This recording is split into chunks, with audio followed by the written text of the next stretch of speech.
Hi, friends. We are streaming live, and today is June 6th. It's 2024. And let me know where you are tuning in from. I think YouTube is grabbing the stream, and here we go. Friends, This is Peggy Hall, and I'm from the Healthy American. And going on 5 years now, I've been bringing you information about your rights and how to stand up for yourself, how to stand by your convictions and not let these evil doers and evil doers trample all over your rights. It is so troubling to me when people give in, give up, and give over their God-given rights because they think the government has the right to take those rights. And that's not true. I want to talk today about how I've been helping legal immigrants avoid the jab. This is where they are applying for their status, whether as a green card holder or whether as a US citizen, and they are doing everything by the book. I welcome the enrichment that immigrants bring to this country. I come from a family of immigrants. Let me know in a comment if you come from a family of immigrants, either recently or a couple of generations ago, like myself. Actually, it was my grandfather that escaped from a communist country, and he built his life here without any help from the government. There was no handout, there was no welfare, there was no food stamps, there were no English classes, there was nothing other than hard work by the sweat of his brow in a very dangerous steel mill outside of Chicago. I've spoken about that story on this channel many times. I'll probably have to replay the eminent domain video because it's so very important on many levels. And I do share a lot of personal stories. What I'm going to talk about are three main mistakes that legal immigrants make when they are applying for it's called a vaccine waiver. And I want to talk about that document. I want to talk about what these mistakes are and how to avoid them. And I also have a sponsor for the show. So join me as I welcome Dr. Amy Lee. She has a video for you. You can find it over at harmfulfoods.com/Peggy. And let's hop right on over there as I bring you this brief message. And you can watch this free tutorial to find out what three foods you want to eliminate from your diet, these foods that are actually illegal or banned, I should say, in certain countries. And Dr. Amy Lee tells us that we live in the most advanced era in human history, and there have never been more medical breakthroughs than now. So why are millions of Americans even more unhealthy and more overweight than they've ever been? Well, according to U.S. board certified physician and expert nutritionist, Dr. Amy Lee, one of the main reasons is the three harmful foods that are being passed off as health foods all over the country. And because these foods can cause weight gain, they clog your digestive tract, they deplete your energy, and they wreck your skin, they're actually banned in other countries, as I mentioned. So shockingly, they're still legal here in the U.S. It's not that shocking, is it? And it's time that someone shined a light on exactly what these foods are. So that's what Dr. Amy Lee does. She explains the side effects from these foods, how they're wreaking havoc on the health of millions of Americans. So the good news is it's easy to stop and reverse this damage by simply eliminating these foods. Learn from Dr. Amy Lee here at harmfulfoods.com/Peggy. And that way you can experience easier weight loss, smoother digestion, and vibrant energy. After years of extensive study, Dr. Amy Lee put together this video for you, and it's totally free. You will never be duped or bamboozled or hoodwinked by these so-called health foods again. Find out all you need to know to regain control over your body. Go to harmfulfoods.com/Peggy, and I'll have a link for you in the description box below. Friends, nearly every day I get people emailing me. I would say every day I get many emails from people asking for my help to stand up for their rights with their employer, in medical settings, and at colleges. Most notably, there are a number of students that are going through their professional studies to become nurses or physical therapists or speech pathologists, anything in this realm. And they're being discriminated against because they don't want to become a human pincushion. Another area of expertise that I specialize in, along with my husband, Pastor David, is we educate legal immigrants on how to navigate all of the paperwork related to getting what's called a vaccine waiver from the United States Customs and Immigration Service. And that has an acronym of CIS.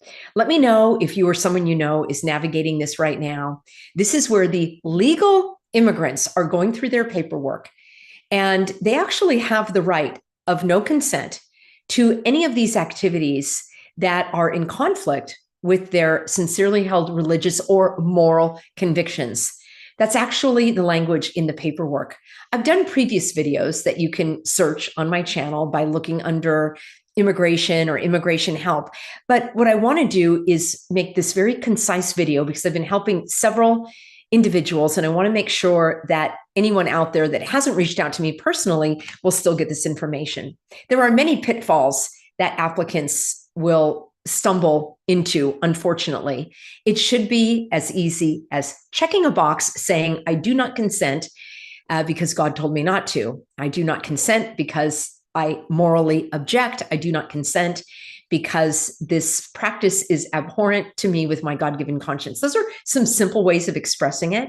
Now, I don't advocate that, having somebody type up a document for you and put words in your mouth, but it sometimes can be difficult to express your sincerely held religious views or your moral convictions, and you're not sure exactly what the government is looking for and what thread they might want to unravel and point at you and say, aha, you don't have a religious belief. You are just afraid of the side effects. And then you're going to be denied.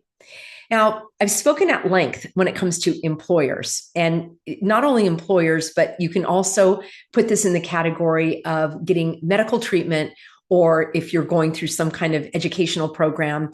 Often, I think in terms of young adults that are really pressured because they haven't had the life experience, and many of them don't have the confidence to stand up for themselves. But I will just say that a number of individuals that we have helped at The Healthy American, and you can find that at thehealthyamerican.org. I'll have a link for you in the description box below. You just click on religious exemptions.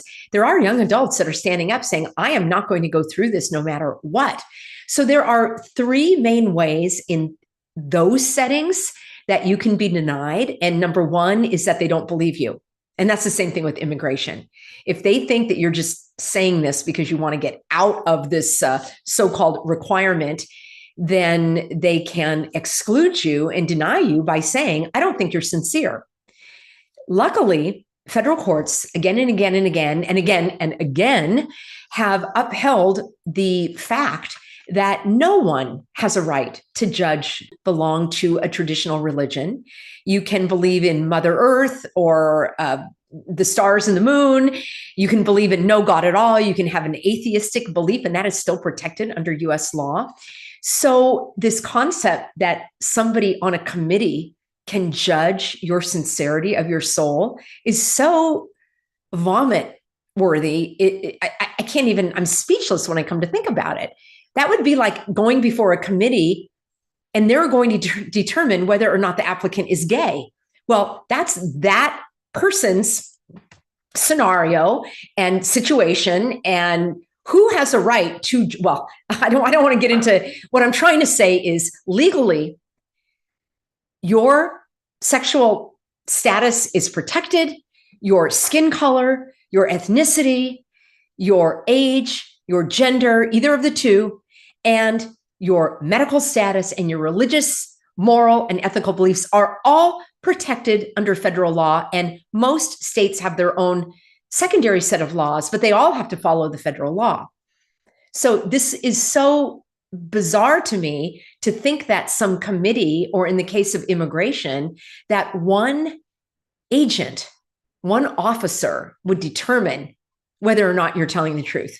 Like it just defies logic to me. So I want to talk about that in just one moment.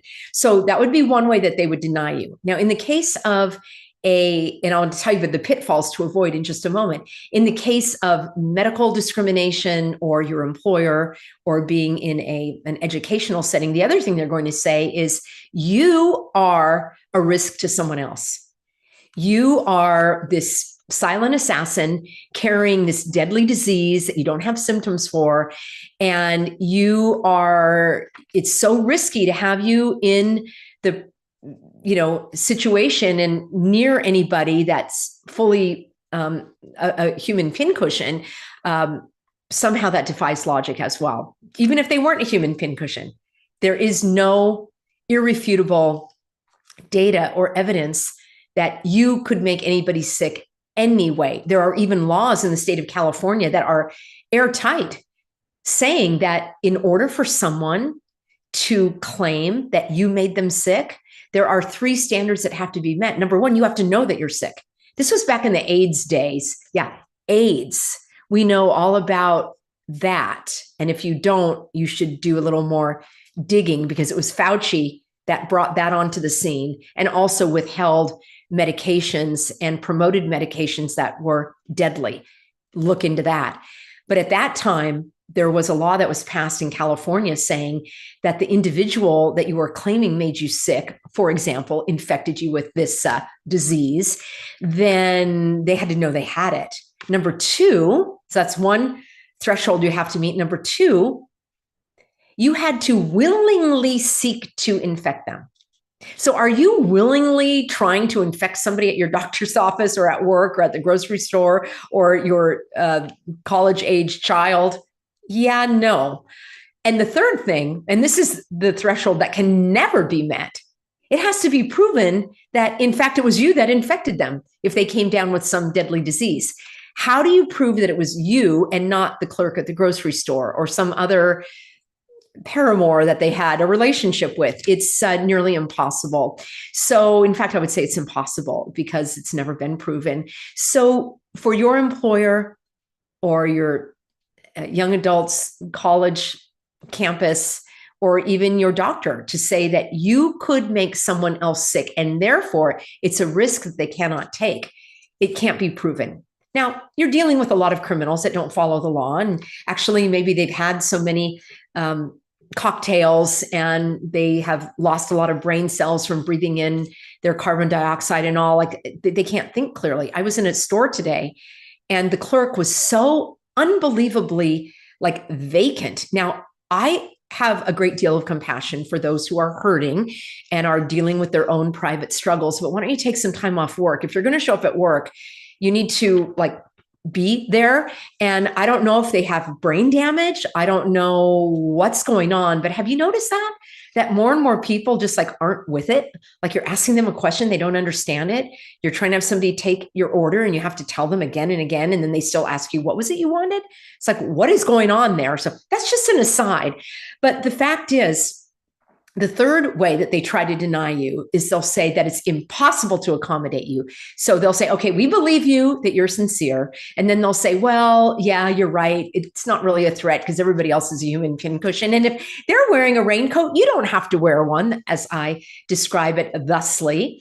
So the third way they say is, well, it's just far too cumbersome. There's no way that we could accommodate you. We don't have the operating room set up, or, we're unable to give you another kind of job that's not customer facing. Well, all of that also can be debunked very easily. And I've done it again and again and again and again. It's no different than somebody coming in, for example, at a grocery store. Let's say that they're in a wheelchair and the aisle that they want to go through that happens to be open with the one cashier, because all of the others are self-checkout, which I personally never do. And I would recommend you don't if you care about getting rid of this non-intelligent, computerized, I don't call it AI because it's not very smart. So if you want to not participate in getting rid of human beings that work at these stores, but back to my point, if you need special assistance because of a medical condition, because of a religious belief, because of maybe whatever else you need help with, these places of public accommodation, which are private businesses engaged in commerce, they are required to accommodate you. They're required to open up another lane for you, just like they're required to have a bathroom that's large enough for a wheelchair. And they have to have a parking spot right near the entrance that has a placard there that says handicapped only. They don't do that out of the goodness of their heart. Maybe some of them do, but they do it because the law requires them, because it's illegal to discriminate against you for your medical condition. And I have a medical condition. I've spoken about that previously. It prevents me from ever covering my 2 God-given airways. And you probably share this same condition. It's called breathing. Yes, I require an inflow and outflow of oxygen and other gases to keep me alive. And therefore, this medical condition must be accommodated according to law. So all of those I've spoken about for going on 5 years with a stellar track record. Thank you, Lord, for putting me here to help educate people. But I want to turn my attention now to these legal immigrants. And they're not working at a company. So these Title VII non-discrimination laws related to civil rights don't apply to them. So all of the education I've done on Title VII, that doesn't apply. All of the education I've done related to Title IV of the Civil Rights Act that applies to anybody in an educational or training setting doesn't apply to immigrants either. So the question comes up, well, Peggy, what do I do? What laws protect me? And am I protected anyway because I'm not a legal citizen yet? Well, you are protected by the First Amendment of the Constitution, which is the government shall not establish any religion. And wouldn't you agree that they've established a religion over these last few years? Yeah, the cooties religion, with all sorts of rituals that you have to participate in to show your faith in science. So I already have a religion and it's not that one. So I don't participate. I pass on that. But you are protected by your right to practice, worship, and observe as you see fit, regardless of any traditional recognized religion. So right off the bat, let me tell you the 3 things. All right. The 3 mistakes that the legal immigrants make. Number 1 is when they're doing their statement on their 601, it's called I-601, waiver of inadmissibility, meaning the government has a place there where you can check a box and say, I am seeking a waiver of these requirements based on my religious beliefs. Now, truth be told, you should be able to just check the box and move on, but they have a few lines there for you to explain yourself. So the number 1 mistake that these applicants make is they start to bring in all sorts of data and information and evidence based on science and medicine. They'll talk about what's in the ingredients. I recommend not doing that.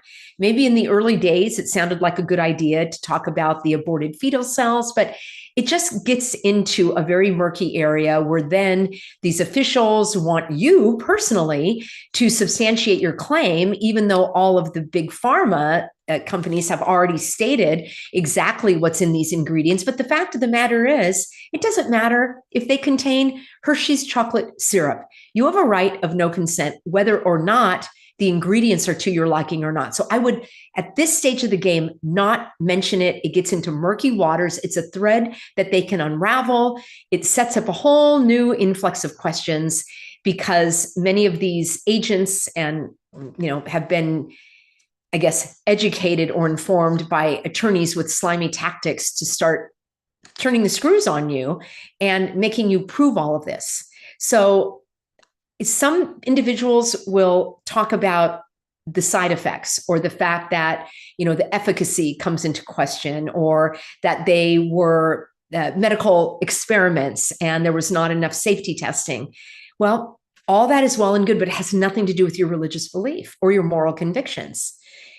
So leaving that out is one huge step for mankind so that you can eliminate falling into this pitfall, into their trap. So don't mention anything about the science, the medicine, the ingredients, the safety testing or lack thereof, how they were rushed through. And along those lines, I would not mention anything stating, no one has a right to tell me what to do with my body.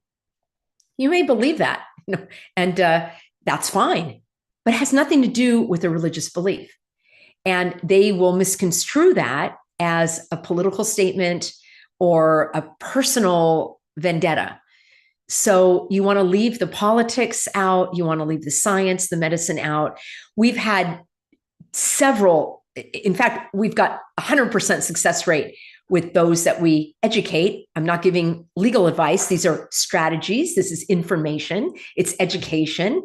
It is really using approaches that have been proven to be successful. And everyone that's followed this so far has not had an issue. So if you are interested in seeing samples of what other people have done and so forth, that would be if you become one of my clients. All of that will be in the description box. So the second thing is you want to make sure that you're not talking about or you're not trying to explain your like a traditional established religion. Because what happens is these agents are going to ask you, well, the Catholic Church says it's okay to do this. And if you're not a Seventh-day Adventist or a Christian Scientist, then you have to go through this. Well, let me remind everyone that your individual, sincerely held religious or moral beliefs have nothing to do with any organized religion, period. That's a huge trap that people fall into. And some well-meaning attorneys who may be new at the religious waiver aspect of it are trying to get people to bring in all sorts of other data and documents and, where in the Bible does it say you shouldn't be a pincushion? And well, it doesn't matter if it says it in the Bible. What matters is God told me personally not to do it. And the law protects that. And I know that's the case because there have been just countless federal court rulings along those lines, upholding the fact that these agencies, the government really doesn't have the right to question the nature of your beliefs. In fact, it's the exact opposite, where the federal courts say that your religious beliefs do not have to be aligned with any traditional or recognized religion. Unless the Catholic Church is applying for immigration, what does it matter what the Catholic Church thinks, or the Mormon Church, or Muslim, or Buddhist, or anything? I'm just using that as an example. It doesn't matter. What matters is your belief. Federal courts have also stated unequivocally that your religious beliefs do not have to be logical. They don't even have to be comprehensible. No one has to understand what you believe. And they also don't have to be consistent. And that leads me to the next part, where if you have had cocktails in the past, what do you do about that? Maybe you're supplying and I know you have to supply your medical records when you're going through your immigration paperwork. You have to go to a government-approved civil surgeon, as they're called, to have your medical exam. And then there's a place there where they're going to know whether or not you're a human pincushion for which cocktails and what about the other ones. So let me give you a bonus fourth one here. Let me make a note of that. So what happens is it's going to show in your paperwork. Maybe you had childhood cocktails. Maybe you even got one or two of the cooties jabs because you thought you had to. And then you're like, I'm not going to do this anymore. Maybe you had a flu vaccine. Maybe you had a tetanus vaccine or hepatitis or something like that. And you're like, oh, I'm just going to not mention it. I think that's a mistake. In my experience and our track record, acknowledging that in the past, you participated in these activities, but today and going forward, God has directed you not to do that. And again, we have some, we would love to review what it is you want to submit in your documents to make sure that you're not falling into these pitfalls. And along with that is some applicants will say, well, I don't mind the flu, and I don't mind getting a tetanus or hepatitis. I've done that, but I'm not going to get the cooties. In my experience, that's going to make your situation much more difficult, not only in immigration, but with your employer, with your doctor, and in an educational setting. Because a logical question, which they can ask, is why not? What's the difference between the cooties and all these others? And now you're bringing it back into the realm of science and medicine and efficacy and safety. And I agree with you. Those are legitimate concerns. However, they don't fit into the category of a religious belief. So this is where, in our several years of experience of seeing what has worked, what hasn't, all of the objections that you could imagine, and I'm telling you, we've seen doozies. If you watch that video that I did about Kaiser, which has 250,000 views, and probably more than that on all of the other platforms combined, I go through all of those objections step by step by step by step. My purpose in today's video was to make sure that you don't step into these pitfalls as an immigrant going through your paperwork for your waiver. And let me also close by saying this. There are a couple other statements that are very powerful that I recommend that you include in your paperwork. And again, I can help you with all of that privately. But the fact that I want to leave you with is this. The government wouldn't have a checkbox for a waiver if they weren't going to grant it. You're not asking for anything. You're not asking for any special treatment. You're not trying to sneak around anything. It is a legitimate opportunity for you to not participate in that requirement as you're seeking your green card or your citizenship, your permanent residency, whatever it is that you're doing. Some people have an adjustment in their status and they have to go through all of this paperwork. The people that we've spoken to, I'm telling you, they have buoyed my spirits. These are hardworking individuals that love this country. And in some cases, they actually have family members here and they want to have their family reunited.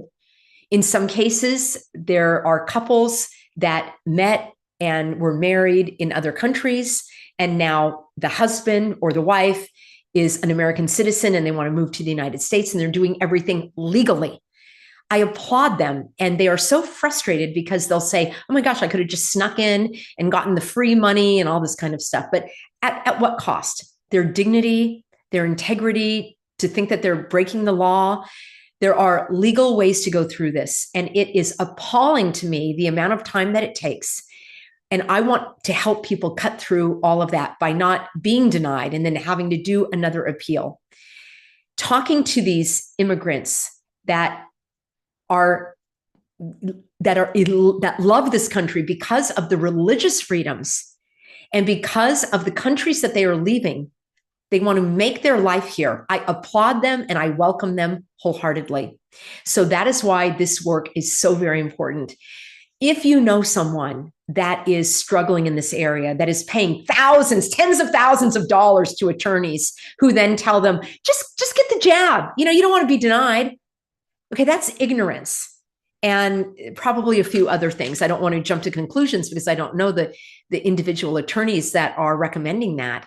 But we have attorneys that are recommending us to their clients because of our track record. And at the same time, we are now compiling a list of attorneys who understand that, yes, you have the right for this waiver. You're not asking for anything special. It should be straightforward, pretty much a formality, as long as you don't fall into these pitfalls that I mentioned. And there are probably a couple others, but those are the primary ones. And then we also are compiling a list of these civil surgeons that are not going to pressure you to become a pincushion either. Because think about this, the individual applicant has to go to a government-approved doctor who's going to do a checkup. And then at the end, there's a little box to say whether or not they've had all of their cocktails. And in some cases, the doctor there is also pressuring the candidate, and that's not okay. So just another little tip, we do recommend that you have a statement prepared that you can either give to your doctor or that you can read. I always recommend that you have something in writing because it's easy to get flustered. And, I don't mind speaking off the cuff here. I don't have any script or whatever. I have a couple of notes, but for some people, when they're in a really nerve-wracking scenario, it's difficult to remember, oh my gosh, what was I supposed to say or not say? I don't want to say something, then it's going to go on the record and be held against me. So put something in writing, have that with you, perhaps even supply that in advance for the civil surgeon so that they'll know that you are declining, you are not consenting, that you are seeking a waiver from this activity. And it's not a conversation you need to have with the doctor. The doctor is not the one making the decision about the waiver. Now, I'm going to leave you on a very happy little turn of circumstance for somebody that I heard went to the civil surgeon, went to the doctor to get this paperwork done. And the doctor said, tell me why you're not going to do the cocktail. And the person said, well, it's my religious belief, and here's why. And the doctor, and I'm not going to name names because I don't even know the name of this doctor, but the doctor was so concerned over this individual's deep convictions and actually empathized with the individual, so much to the point where upon further examination and questioning of the patient's history, the doctor came to the conclusion that medically, the doctor would not approve this applicant to become a human pincushion. So I thought that was a very happy ending. The person still did, and that's another question many people have, can I do a medical waiver and that's what they're called in the immigration, not an exemption, it's called a waiver. Can I do a medical waiver and a religious waiver? And the answer is yes, because you have that right. And if both of those apply to you, then why not do so? All right, just wanted to bring some how-tos for you. And I want to thank all of you who sent me your information following up my expose, I suppose you could say, the information that I brought about Del Bigtree and the vaccine confidence bill that I think is a dreadful bill. And I still don't understand the thinking behind this, because if you watch the other videos, you'll know why. But coming up, I do want to compile some of your comments, and I want to thank all of you. Some of you sent my video to 50 people, 100 people. Many of you were writing to the I Can Legislate and Aaron Siri, and I think that's fantastic that you're taking action, that you're asking questions and seeking clarification. And it's important for your own dignity. It's important to take action. It's important to learn. That is how we develop and grow. So I want to thank all of you, and I just wanted to acknowledge that I did get your emails, along with your emails of sympathy and condolence over my losses along with Pastor David over the last few weeks. And I'm a little behind in my correspondence, but I will be writing thank you notes to all of you that sent your cards and your condolences. And I hope you know how much comfort that has brought to me and Pastor David in our time of sorrow. I really appreciate you as healthy Americans, and a big shout out to our moderators that keep the stream flowing here in the chats. And I look forward to seeing you in tomorrow's video. Remember, I'm here Monday through Friday at 4 p.m. Pacific. And then we have a private webinar, which is my gift to you as a supporter. And for those of you that support the work that I do financially, whether as a paid subscriber at peggyhall.substack.com, or maybe you are on board at peggyhall.tv, or maybe you've just sent a check or you do a monthly donation. That is how I keep the ship afloat, along with my sponsors that I'm so grateful for. I don't have the big bucks that are coming in from huge corporations like some of these other people do. So I'll just put it that way. So I'm grateful for you, and I want to thank you. And because of that, we have a monthly webinar the last Saturday of every month. This month, we're going to have Dr. Sam Bailey. And and if you don't know Dr. Sam Bailey, she's amazing. I've had her on the show before, and she is going to set you straight all about the lack of evidence for these invisible particles that are supposed to make us sick. Yes, very much along the lines of Amanda Vollmer. She was my guest last month.